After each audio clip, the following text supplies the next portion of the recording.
powerful would our world be if we had kids who were not afraid to take risks, who were not afraid to think, and who had a champion. Every child deserves a champion, an adult who will never give up on them, who understands the power of connection and insists that they become the best that they can possibly be.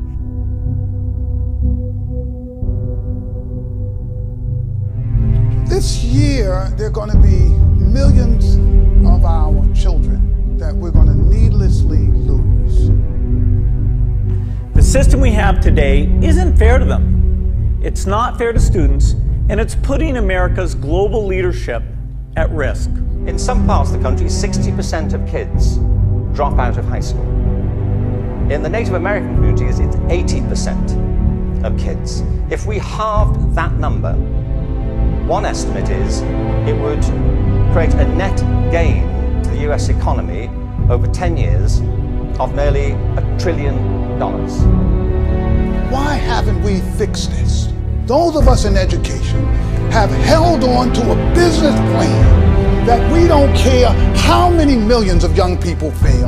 Yes, ma'am, they know what they want, they see the bigger picture, but they don't see the things that you need to have. Einstein said, insanity is doing the same thing over and over and over again and expecting a different result. I don't understand. You know, they get in the office and they say one thing, and when they get in the office, they do a whole nother thing. So I'm definitely upset. Just blocks away, Mayor de Blasio attended a rally to pressure lawmakers to approve a tax on the rich to fund his pre-K program. There were far fewer there, under 1,000.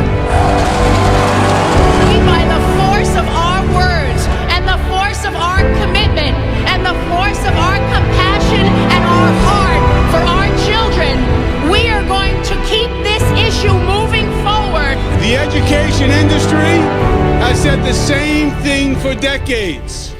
More money, more money, more money, and it'll change. We say in this country, no child left behind. So the no child left behind start with the pre-K. Consider the rankings for reading proficiency. The US isn't number 1. We're not even in the top 10. We're tied for 15th with Iceland and Poland. So teachers become great actors and great actresses, and we come to work when we don't feel like it, and we listen to policy that doesn't make sense, and we teach anyway.